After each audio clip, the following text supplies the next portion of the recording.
Hey everyone, how's it going? This is Chris. Today I'm going to show you how you can make delicious bread from the safety of your own quarantine zone. Bread is extremely easy to make. There's only 4 ingredients: flour, water, salt, and yeast. And it's just about putting that combination together. Today we're going to be just making a simple white bread. So we have some white flour, unbleached. I prefer King Arthur. It has a noticeably better taste over something like Gold Medal. Also, we'll be using just regular pink Himalayan salt. For the yeast, I use Safe Instant. I buy this large package on Amazon. Because I think the whole thing is like $7 versus the tiny packets, which you'll pay, a couple bucks for. That's just me. I bake weekly, so it makes more sense for me to do that. If you go to the store and you just buy the packets, you'll be fine. You'll need a mixing container. I use this 12-quart container, but any large mixing bowl will also be fine. So no problem there. And then finally, you will need a Dutch oven. The reason is because the way this bread bakes, you want to be able to trap in the moisture to make sure that your bread does not dry out as it's baking. So you can have one of these handy. If you don't, you can actually bake it on a pizza stone, but what you'll end up doing is putting a tray of water underneath. And what that's going to do is it's going to create steam while your bread is baking, and it simulates the same environment that a bread baking oven would have. So next thing, so how much will you need of each of these? For the flour, I use 1 kilogram of flour. All of my measurements I'm going to give right now are in metric, and they're also going to be weights. So if you have a cooking scale, that's best because you always guarantee the same amount of your ingredients based on weight. With a measuring cup, you can vary that slightly depending on how packed your flour might be. But I'll put standard measurements in the comments, so check that out. 1 kilogram of flour. We're going to use 21 grams of salt, 3 grams of the yeast, and for the water today, it's going to be 720 grams of 90 to 95 degree water. So that temperature variance just depends on how warm your house is. If it's kind of colder in your kitchen when the bread is setting or when it's resting, you're going to want to have a higher temperature to ensure your dough is at the right final temperature when you're done mixing. The reason for this is the yeast is very sensitive to temperature. So if it's too cold, it's going to take too long to rise. If it's too hot, it's going to rise too quickly. You'll get a bunch of air bubbles in your bread, which you don't want. If it's colder, if you're kind of in a colder location, you'll want to be closer to the 95 degree range. If you're somewhere in SoCal, if it's 75, 80 degrees, you probably only need 90 degree water. So, let's go ahead and get started.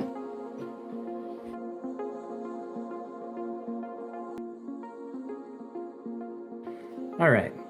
So first step we're going to do here, we're going to mix our flour with our water.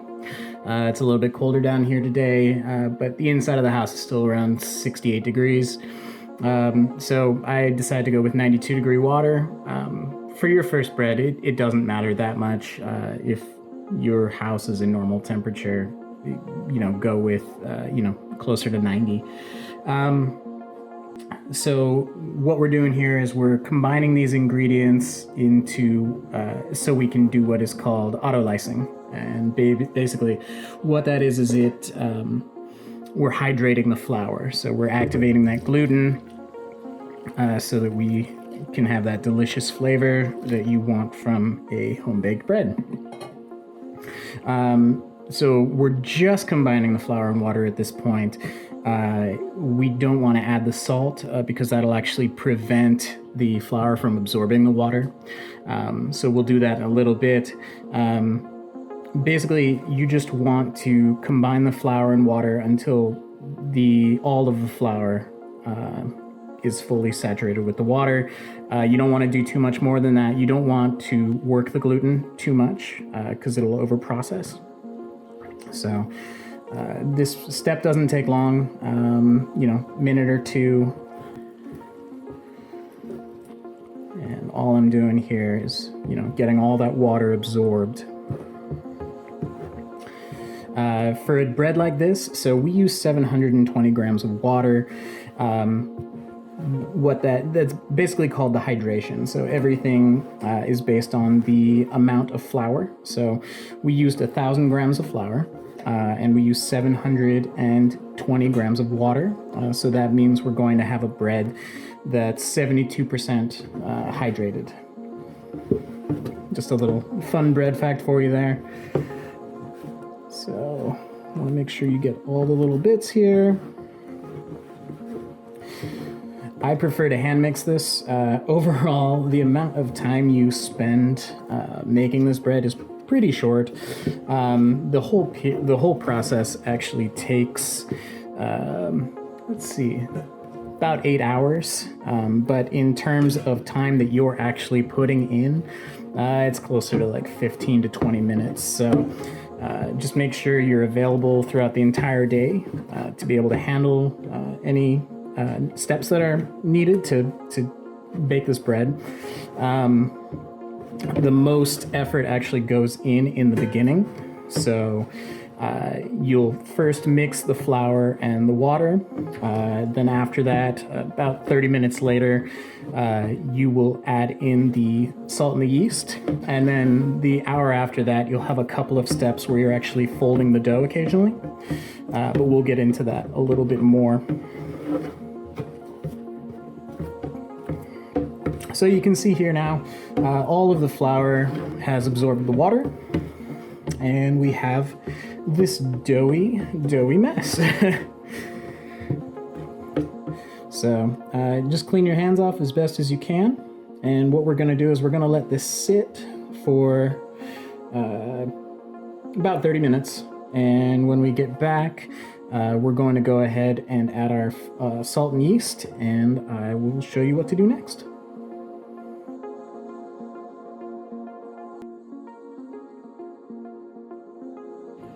All right, everyone, welcome back. So it has been about 30 minutes. Our pile of mush here has flattened out, and so what we're gonna go and do is we're just going to pour the yeast first, right over the top here. You kind of want to just even it out, just like that. And then our salt. Go ahead and get that on here. And so this here is the mixing phase. So we're just going to fully combine all of the ingredients and try and get it as mixed in as possible. For this step, I recommend having a small bowl of water nearby that you can wet your hands with. And so the wet hands keeps the dough from sticking too bad.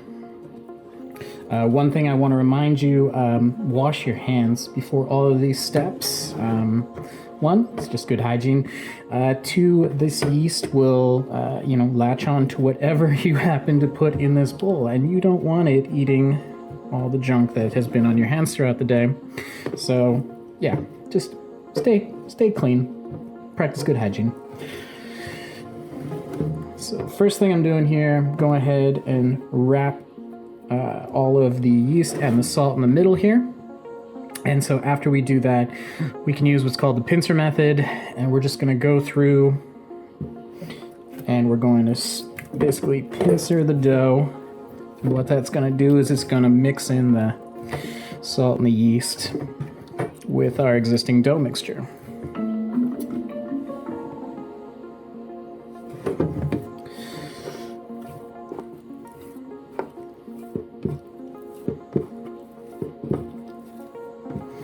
Right, so that's our first pass.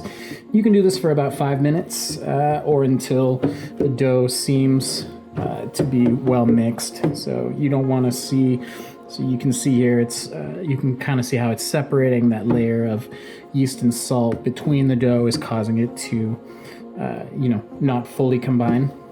So just go ahead, and you can work this in a circle. You just go around it and you grab the dough from the bottom, you fold it over, and you just keep doing that.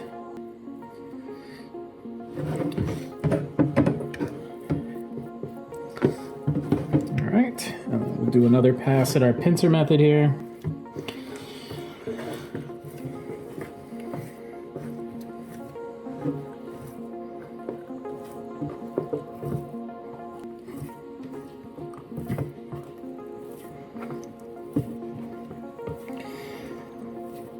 And we're just going to do this a few more times until it's fully mixed together.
All right, so we are pretty much done here.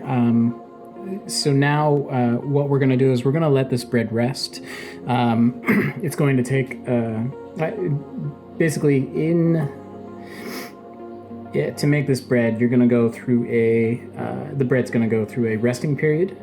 So you're going to need to do what's called folding. And basically what that does is you're taking the dough and you're stretching it out, and you're basically causing those gluten bonds to break down. This dough specifically requires 2 folds in the first hour and a half. I like to do it at 30 minutes after, and then at 1 hour after. So go ahead and cover your dough and let it rest, and we'll be back in 30 minutes.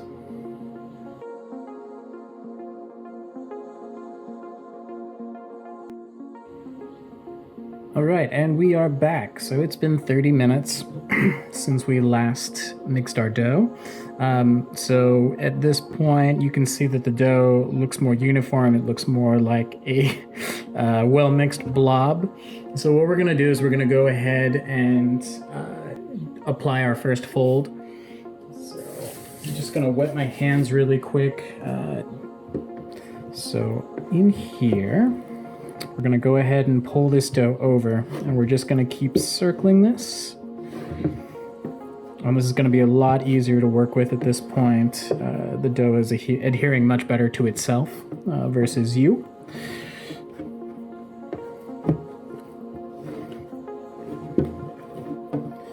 And just make sure, try and get the pieces from from whatever you're mixing it in as well. And the goal here is not to, you're really just trying to stretch the dough. You're not trying to tear it. You want the bonds to be stressed, not completely broken.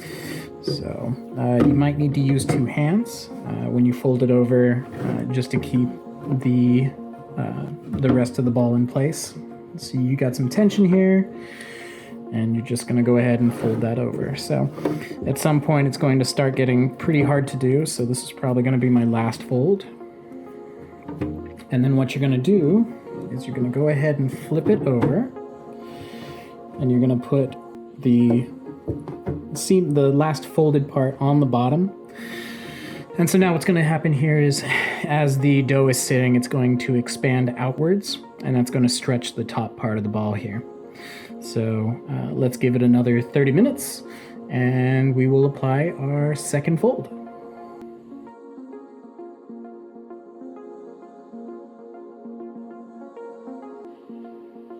All right, so we are back. It has been another 30 minutes, and our dough has flattened out a little bit more again. So I'm going to go ahead and wet my hands. I have washed them already, so just remember, wash your hands before each time you're doing this. Go ahead and scrape the dough up again. And each time you do this, the dough is going to feel more and more, doughy. A little more soft, a little more processed, I guess you could say. So pulling it over. And remember, like I said, you do not want to tear the dough. You're just trying to stretch it.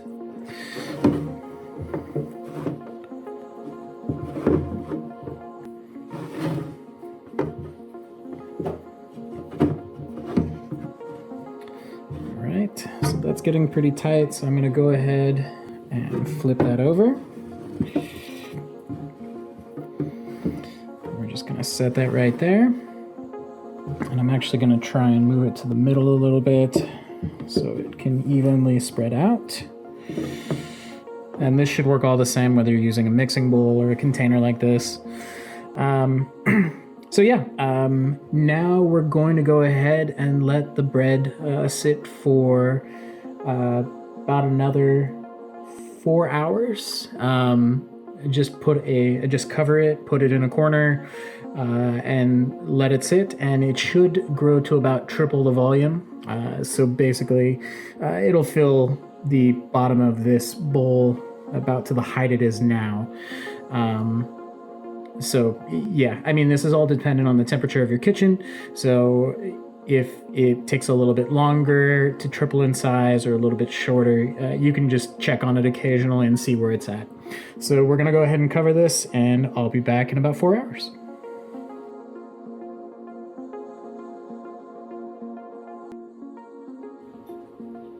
All right, and we are back. So it has been about 4.5 hours. And our dough has just about tripled in size. So what we're gonna do is we're actually going to split it. This is enough for 2 loaves. We're gonna split it, get it into our bannetons, and let the bread proof for an hour and 15 minutes. And then after that we bake. So let's get at it. All right, so we have got our countertop cleaned and I've lightly floured it. What we're going to do is we're going to ease the dough out of our container. This could be your mixing bowl, whatever you ended up mixing this in. And we just want to be careful with the dough. We don't want to crush it or collapse it in any way. It's built up some gas in there, and that's going to give you, that light crumbly texture. So what I'm going to do is, you can see it's in there. I'm just going to run some flour along the edges. So as we're pulling the dough out, the flour will drop down in there, and it's going to keep it from sticking back to the container as it's coming out. So I'm going to reach in here and just start pulling it off around the edges here. Let me angle it for you. You can see it's starting to come up. So yeah, be careful not to tear the dough.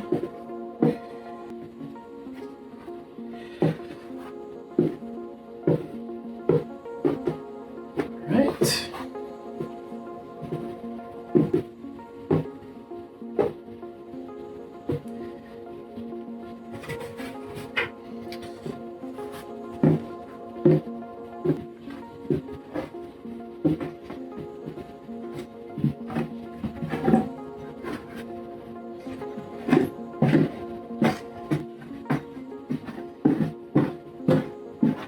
And just like that, our dough is now a blob on our counter. So what we're gonna do is we're gonna try and lay this out fairly flat.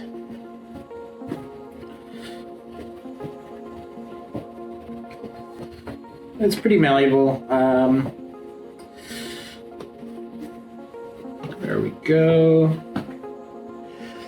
And you're gonna see some air bubbles in here. Any of the ones that are, just bubbles by themselves, you can go ahead and just tear those a little bit. You don't want the big bubbles to appear, so you can just get rid of them. If you leave those, what's going to happen is when the bread bakes, it's actually going to bake that bubble into there, so you can have a giant hole in your bread, and you want to avoid that because you can't make good sandwiches, can't make good toast, you can't really do much with that at all, so that'll help prevent that. So now what we can do is we're actually going to divide this into 2 loaves. So I've shaped it kind of into this rectangle, and what you're going to do is you're going to flour the center of this. Not too much, just enough to kind of cover it. Let's see, I actually have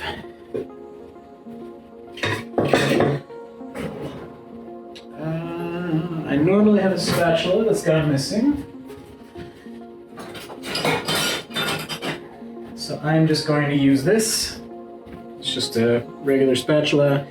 What you can do is you can just cut it down the middle here, and what that flour is going to do is it's going to protect your spatula from getting all sticky.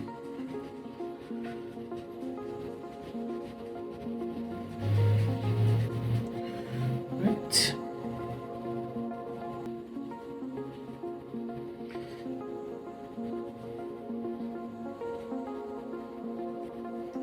And there we go.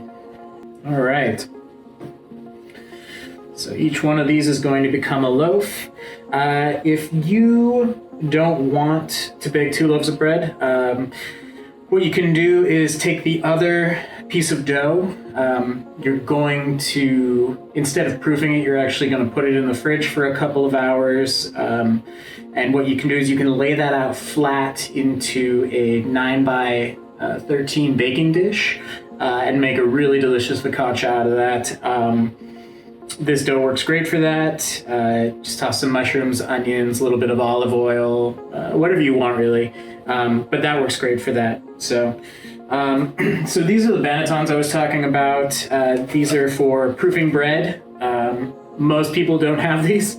So what you can do is, instead of using one of those, you can take some parchment paper, lay it inside of a cooking bowl, and you can let your dough rise in there.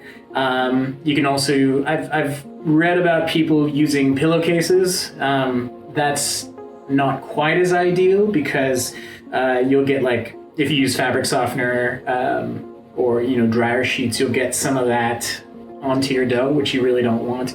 The point of these is actually to kind of absorb the moisture as the dough is proofing. So parchment paper does prevent it from sticking, so I would probably go with that if that's a first try and you just want to try this out. So what I'm going to do is I'm going to line this with a little bit of flour. I usually keep these pre-coated already, but you want to put a little bit of fresh flour in here. So just like that. Dump the rest back in here. And so now what we want to do is we actually want to take this dough and we want to kind of fold it into a medium type ball. What that ball is going to do is it's kind of going to, wrap around this, is going to hold in all of the gas that this is built. You want to be careful. You don't want to make the ball too tight. You don't want to make it too soft. If you make it too tight, you're going to get more dense of a loaf. If you make it too soft, it's kind of just going to spread out everywhere. I myself am still trying to find this balance. Last week, I probably went a little bit too tight on this, and it ended up being a very dense loaf, and it was a wheat loaf as well, so it was especially healthy. Basically, you can just fold this over, and then fold the other one over, and so now you kind of have this weird burrito thing. And now you're going to take the sides and you're going to fold those over. And so what you're going to do is you're going to flip it over. I'm going to get some of this flour out of the way so I can show you. You're actually going to kind of perform this this tightening motion. So with the edges pointing towards you, you're going to kind of cup the back side of the dough and you're going to run it along the countertop. And what that's going to do is it's actually going to stretch out. It's going to pull the dough under as you're pulling it towards you. And you just keep repeating that in a circle. So like that.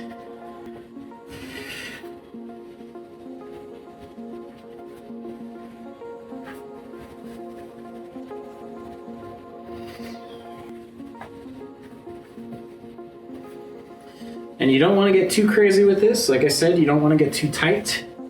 You're really just trying to create a medium tight ball. So you can see on here, it's actually pulled a lot of the air to the top. So I'm going to go ahead and cut those, because I do not want giant bubbles in my bread. All right. And a few more of these. And we are good to toss it in the banneton. So it's like that.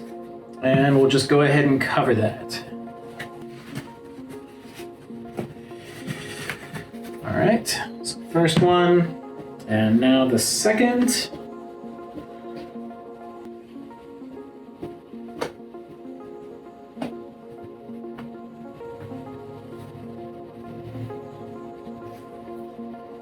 Right, got that one.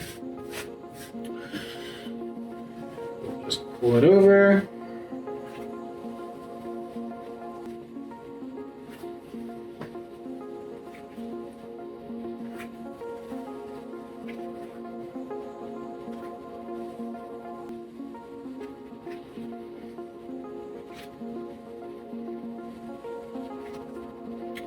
We got a bunch of bubbles on this one.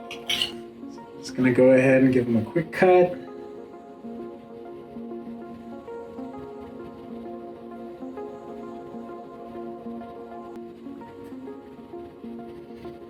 Right.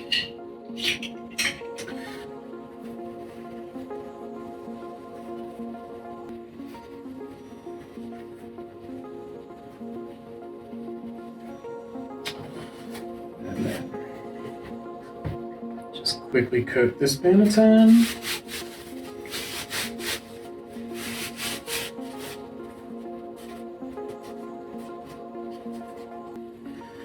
And we'll toss that dough in there.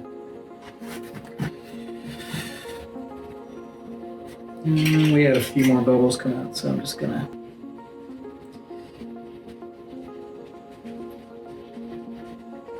those. All right. So we'll cover that one. And so we're gonna let these proof. The proofing time is around an hour and 15 minutes. Once again, that does depend on the temperature of your kitchen. What I like to do is wait about 30 minutes, then I will preheat my oven. I preheat the oven to 475 degrees. My oven runs about 10 degrees cold. So I preheat up to 475, and then usually when I toss the bread in, I'll turn it down to 450.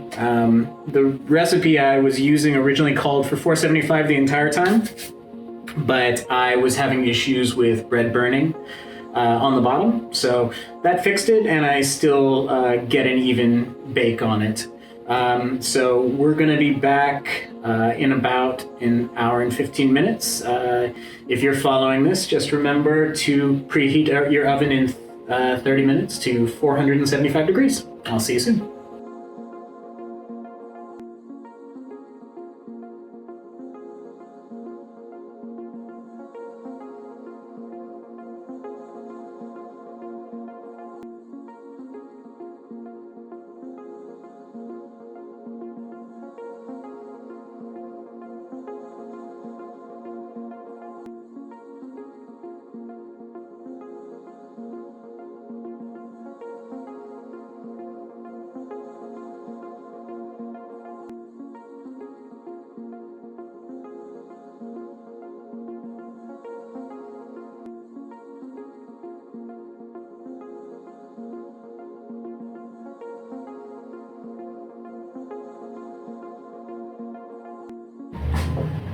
All right, so at this point we are getting pretty close to the end. Our dough has now been rising for an hour and 15 minutes. Our oven has been on for 45 minutes and has been preheated to 475 degrees. So like I was mentioning earlier, temperature has a big effect on time. And so just waiting an hour and 15 minutes doesn't necessarily mean that your bread is fully proofed. So there's a test that you can do.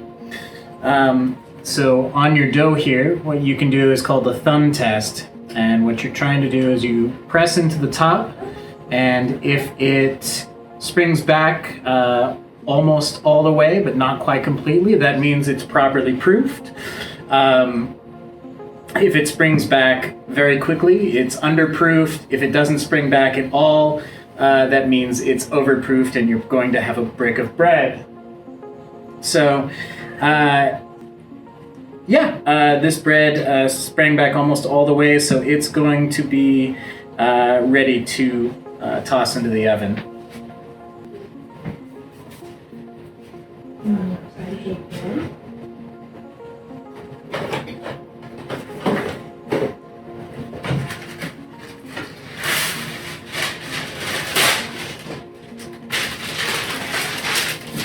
Alright, so I like to take a little bit of parchment paper. I'll put that on the bottom of my bread. One, it makes it a lot easier to transfer the dough to your Dutch oven. Two, it also prevents I find it prevents burning as well, which is really good. So I just sprinkle a little bit of dough on the top, or flour on the top. Just super light coating. And then you can go ahead and just flip that dough over, and you're just gonna set the dough on the parchment paper like that. You can also flip it so that the seam is on the top. If you don't have like a sharp blade or a sharp knife, leaving it on the top means that the bread will expand along that seam. I have what's called a bread lame. It's basically just a super sharp razor blade, and what you can do is you can actually run that. Show you here. You can run that along the edges of the bread, and so when it expands, it's actually going to expand out of those seams instead of, exploding wherever it wants. So I'm going to do one along that side. I'm going to do one cut along this side. You don't have to go too deep. you can kind of tell when you've gone too far, because it'll really, the dough will really start to spread apart. So do a light pass first, and if it doesn't seem like enough, just go a little bit further. Remember, you can always do more, but you can't go backwards. So that one's done, and now we'll take the other one here. Give it a light coating of flour.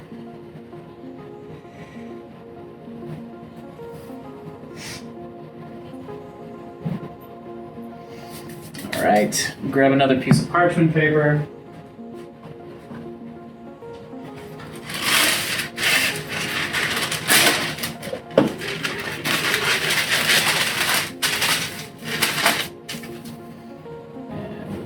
Out of here. So this is that seam I was talking about on the bottom. You can use that if you don't have a sharp blade. But yeah, it's your choice. For this one, I think I'm just going to do an X across the top.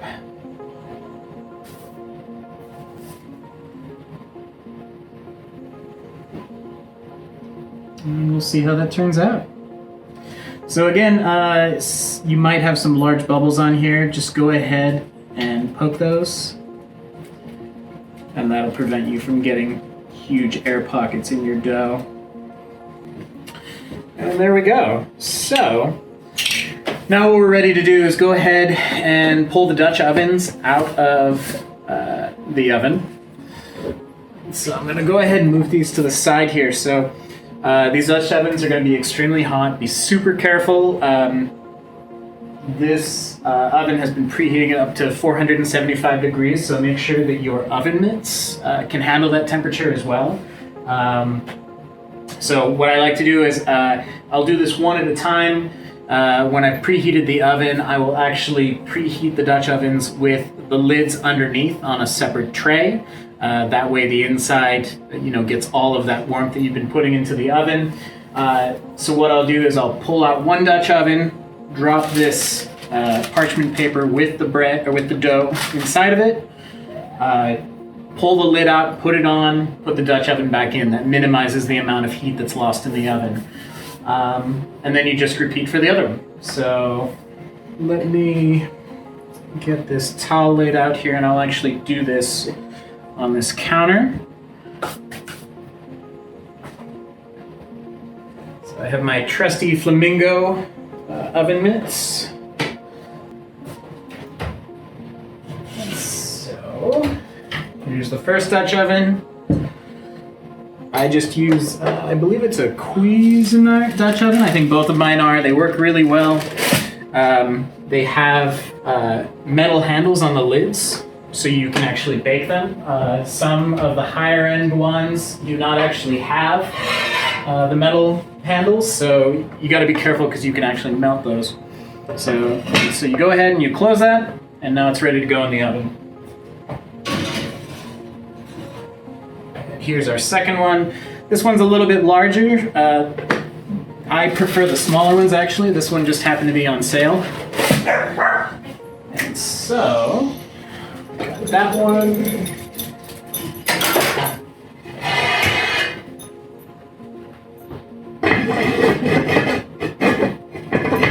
And we're ready to toss that in the oven.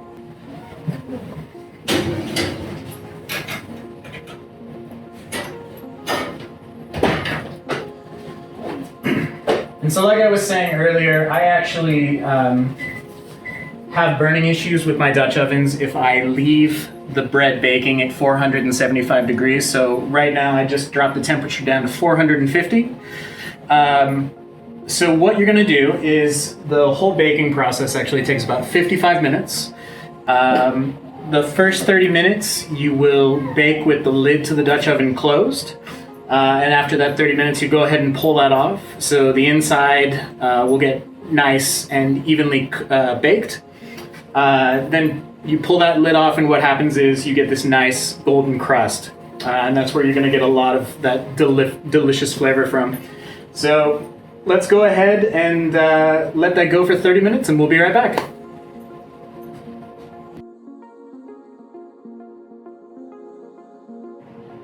All right, so we are just at 30 minutes here. So by now, the kitchen's starting to smell really good. We got some delicious smelling bread going on here. I'm gonna go ahead and pull these out so you can see what the bread looks like inside of here. So you can see here we have this nice crust forming around the outside. The inside's gonna be really good looking at this point. Let me just set this down here because it is pretty hot. Look at the other one. Okay, yeah, that one's looking good too. So let's go ahead and shut this. We're gonna give it another 25 minutes, and then after that, we should be ready to pull it out. All right, so the last 25 minutes have passed, and our bread is ready to go. So I'm gonna go ahead and pull this first one out. And that is looking beautiful. So as you can see, nice and golden brown on the top. Almost looks a little bit burned, but it's not. It just looks super dark, so get a good shot of that. And yeah.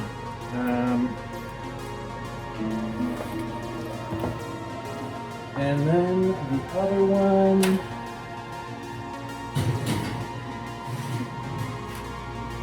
And that one's looking beautiful too.